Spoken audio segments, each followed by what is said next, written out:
महजबी खातून तबस्सुम जी हैं। और जैसा कि आप यहाँ पर जो है PTEC घोघाडिया में TR2 में जो है 10+2 में जो है सेलेक्ट होकर के आई, और आपकी जो ये स्थिति है फिर भी आप संघर्ष के रास्ते में जो है इतनी मजबूती के साथ जो है सफ़र तय करके आप यहाँ पर आए हैं। आपका बहुत बहुत धन्यवाद। और आप अपने बारे में जो है आप सभी लोगों को बताएंगे कि हम यहाँ तक कैसे पहुँचे। Thank you sir, thank you for giving the opportunity. बात जबकि है 2017 की, जब मैं बीएड कर रही थी और मेरा बीएड अबाउट टू कंप्लीट था और जस्ट एग्जाम मई में थे और अप्रैल की बात है, यूनिवर्सिटी स्पोर्ट्स वीक चल रहा था, तो मैं स्पोर्ट्स में बहुत एक्टिव थी और मैं नेशनल प्लेयर भी रह चुकी हूँ। तो मतलब ये मतलब ये रही है कि मैं हर स्पोर्ट्स में पार्ट करती थी।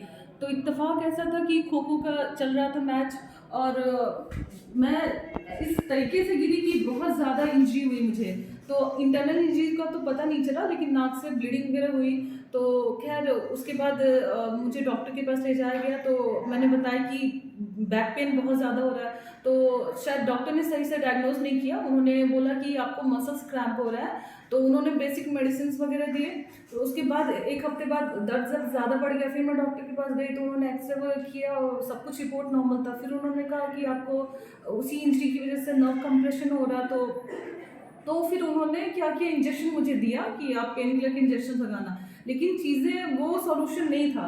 ये असल में ये अफसोस था कि जस्ट 1 महीने बाद मेरे फाइनल एग्जाम्स थे, तो मैं इस वजह से घर नहीं मतलब जाना चाह रही थी। लेकिन ऐसा हुआ कि उस महीने में इतनी ज़्यादा मेरी हालत ख़राब हो गई कि मतलब एग्ज़ाम तो खैर 1 महीने बाद था। मेरे दोस्त मुझे पटना लेके आए। पटना में मैं एडमिट हुई, डॉक्टर्स भी वहाँ डायग्नोस नहीं कर पाए। 1 वीक में सारा टेस्ट हुआ, सारे रिपोर्ट्स नॉर्मल। 1 वीक बाद MRI हुआ, फिर उसमें डायग्नोस किया कि आपका स्पाइन इंजरी है और नर्व कंप्रेशन की वजह से आपको इतनी ज़्यादा पेन हो रही है। तो डॉक्टर्स ने कहा कि ऐसा है कि हम आपको ट्रीटमेंट दे रहे हैं, लेकिन हम कोशिश करेंगे कि आपको मेडिसिन से सही करें। डॉक्टर्स ने मुझे 1 महीने वहाँ एडमिट रखा, बेसिक मेडिसिन वगैरह दिए। लेकिन उस बीच क्या हुआ कि मैं बिल्कुल नॉर्मल थी, सही थी, लेकिन शायद डॉक्टर ने सही ट्रीटमेंट नहीं किया। उस 1 महीने में चीज़ें इतनी ख़राब हुई कि मेरे पैरों के सेंसेशंस पावर धीरे धीरे कम होते गए। उसके बाद जब चीज़ें बहुत ख़राब हो गई और एकदम से मैं क्या हुआ, चलते चलते बिल्कुल गिर गई। उसके बाद मैं खड़ी ही नहीं हो पाई। फिर डॉक्टर्स ने मुझे दिल्ली रेफ़र किया एम्स में। फिर वहाँ पे क्या हुआ कि उन्होंने, एम्स वाले डॉक्टर्स ने मुझे देखा, तो उन्होंने इमीडिएट ऑपरेशन लिख दिया। लेकिन जस्ट एम्स का क्राउड हम जान ही रहे हैं। फिर ऐसा हुआ कि एम्स ने कहीं और मुझे रेफ़र किया, जस्ट बेड्स अवेलेबल नहीं थे। तो ऐसे करते करते मुझे दिल्ली में भी देर हुई। फिर वहाँ पे हॉस्पिटल्स को छोड़ के फिर हम अपना पर्सनल ट्रीटमेंट कराने लगे। फिर इमीडिएट जहाँ नए हॉस्पिटल में गया, वहाँ पे क्या हुआ कि डॉक्टर ने, जैसे मैं एडमिट हुई, विदिन 2 डेज़ मेरे स्पाइन का ऑपरेशन कर दिया। लेकिन चीज़ें इतनी ज़्यादा ख़राब हो गई थी। और अब ऐसा है कि आपको स्पाइन इंजरी है तो आपको कंप्लीट बेड रेस्ट करना है, आपको मूव भी खुद से नहीं करना। आपको जो करना है सब कुछ आपको लेटे लेटे बेड पे। हर 1.5 महीने के बाद मुझे दिल्ली हॉस्पिटल जाना पड़ा। तो ऐसे करते करते 1 डेढ़ साल मैं सिर्फ हॉस्पिटल में ही रही, इन शॉर्ट। उसके बाद क्या हुआ कि मेरा बीएड छूट गया था। घर पे बहुत बुरा माहौल था। मेरे फादर मेरे हेल्थ को लेके कॉन्शियस थे, मेरी मदर मेरी पढ़ाई को लेके कॉन्शियस थी। मेरी मदर को ये था कि सारे बच्चे आगे निकल गए, एटलीस्ट इसलिए ज़िंदगी भर ये अफसोस होगा कि सब कुछ करके भी एग्ज़ाम नहीं दे पाई। तो मेरी मदर ने इम्फेसिस किया कि एटलीस्ट एग्ज़ाम दे ले तो इसका बीएड कंप्लीट हो जाएगा। लेकिन मेरे फादर कह रहे थे कि बीमारी हालत में ये डिग्री लेके क्या करेगी, क्योंकि चीज़ें इतनी ज़्यादा सीवियर थी और मैं कंडीशन में नहीं थी कि मैं बैठ भी पाऊँ। तो फिर डॉक्टर्स, 1.5 साल बाद मुझे डॉक्टर्स ने बैठाया, लेकिन बैठने का ये था कि मुझे पूरा एक लोहे का जैकेट मिला नेक टू हिप तक, कि मैं उसको बैठूं तो मेरा स्पाइन फोल्ड ना हो, उस पर जोर ना पड़े। तो जब मुझे डॉक्टर्स ने 1.5 साल बाद मुझे बैठाया तो मेरा कमर फोल्ड नहीं हो पाया, मैं वापस गिर जा रही थी। तो डॉक्टर्स ने कहा कि नहीं, अब आपको आदत डालनी है, थोड़ा बहुत स्पाइन बैठने की कंडीशन में है। तो लेकिन जब भी मुझे आपको मूव कराना है या बैठाना हो तो वो जैकेट मुझे पहनना पड़ता था। तो ऐसे करते करते 1 साल बीता और फिर मैं अलीगढ़ यूनिवर्सिटी से बीएड कर रही थी। तो सेंट्रल यूनिवर्सिटी होने की वजह से क्या हुआ कि वहाँ एग्ज़ाम देना ऐसा था कि वो कह रहे थे कि आपकी अटेंडेंस शॉर्टेज है तो आप नहीं दे पाओगे।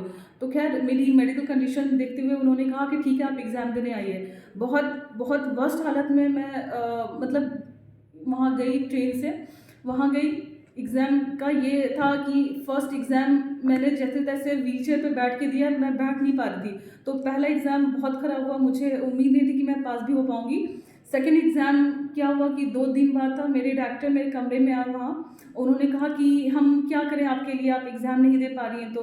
तो मैंने कहा, उन्होंने कहा हम आपके लिए सोफ़ा लगवा दें। तो स्पाइन की कंडीशन ऐसी थी कि मैं बैठे-बैठे कहीं भी रोल गिर जाती थी। तो मैंने कहा कि सर सोफ़ा में मैं कंफर्टेबल नहीं रहूँगी, आप बेड लगवा दें।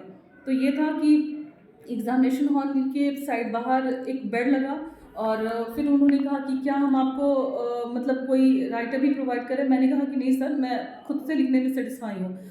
चीज़ें ऐसी थी कि स्पाइन इंजरी में क्या हुआ कि मेरे हाथों के पावर थोड़े कम हो गए थे। तो मैं कहूँगी कि मैंने फिर से एबीसीडी से शुरू किया अपनी लाइफ़, क्योंकि जब भी लिखना पेन पकड़ूँ तो हाथ वाइब्रेट करने लगते थे। पैरों के तो खैर पूरे पावर चले गए थे, लेकिन हाथ वाइब्रेट करने लगते थे। तो हाथों का धीरे-धीरे मूव कर के मैं इसको लिखने के लायक मैंने बना लिया। तो खैर 1 महीने रह के वो भी रोज़े में एग्ज़ाम पड़ गया, तो रोज़ा रह के मैंने एग्ज़ाम दिया। 1 डेढ़ महीने मैं यूनिवर्सिटी में रही, उसके बाद फिर मैं आई। फिर जैसे-तैसे ट्रीटमेंट चलता रहा और आज 4-5 साल हो गए। अभी भी मैं रेगुलर मतलब दिल्ली विज़िट करती हूँ। मेरा उसके बाद क्या हुआ कि फिर बिल्कुल एक बंद कमरे में मैं बंद थी। फिर मेरी मदर ने कहा कि तुम क्या करोगी? पढ़ना शुरू करो, क्योंकि पढ़ने से तुम्हारे अंदर हिम्मत आएगी।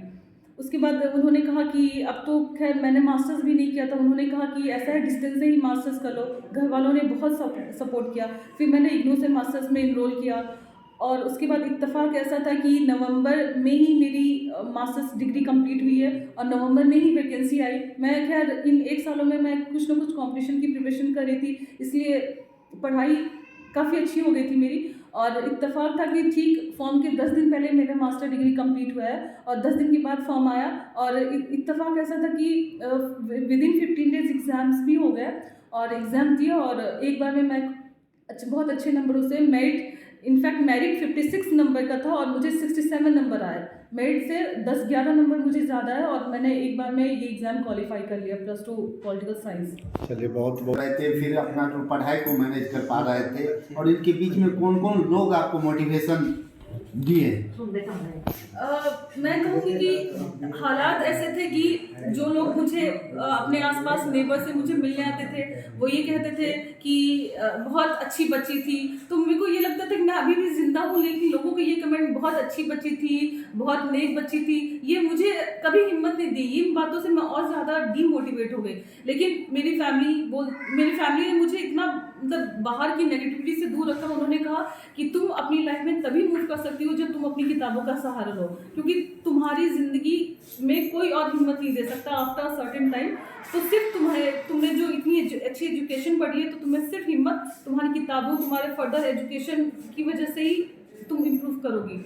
उसके बाद क्या हुआ कि मेरे घर के लोगों ने इतना ज़्यादा सपोर्ट किया मुझे, कहीं पे भी ले जाना एग्ज़ाम्स के लिए होता था, मेरे भाई खड़े होते थे, मेरे फादर खड़े होते थे, मेरी मदर खड़ी होती थी और घर वालों ने इतना ज़्यादा सपोर्ट किया।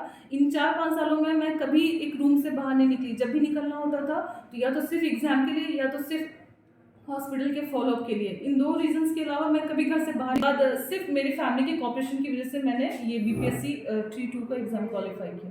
चलिए बहुत ऐसे तो इतने सारे फिलोसफिकल हम बचपन से लेके अभी तक इतने सारे फिलोसफी पढ़ते आए हैं कि इनका ये स्ट्रगल रहा, इनका ये स्ट्रगल रहा, लेकिन जब खुद पे बीतती है तो इंसान का एक नया स्ट्रगल स्टार्ट होता है। तो मैं कोई बहुत बड़ी बात नहीं कहना चाहूँगी, बस मैंने अपनी ज़िंदगी का एकदम रियल लाइफ प्रैक्टिकल ये देखा है कि जहाँ पे आप फेल होके आप स्टॉप कर जाते हो तो वहाँ कुछ अचीव नहीं कर पाते। आप जितनी कोशिश करोगे, मैं एक थॉट है कि ये मायने बिल्कुल नहीं रखता कि आप कितने धीरे चल रहे हो, ये मायने रखता है कि आप बस चल रहे हो, चाहे वो जितना भी धीरे हो, आप रेस में बने हुए हो। तो मैं बस यही कहूँगी कि फेल होने के बावजूद भी ठीक है, आप बैठो, स्टॉप हो जाओ, रो लो, लेकिन फिर आगे बढ़ो, क्योंकि कोशिश आपको करनी है।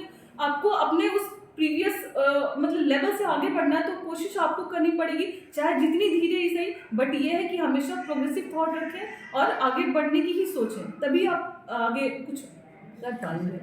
चलिए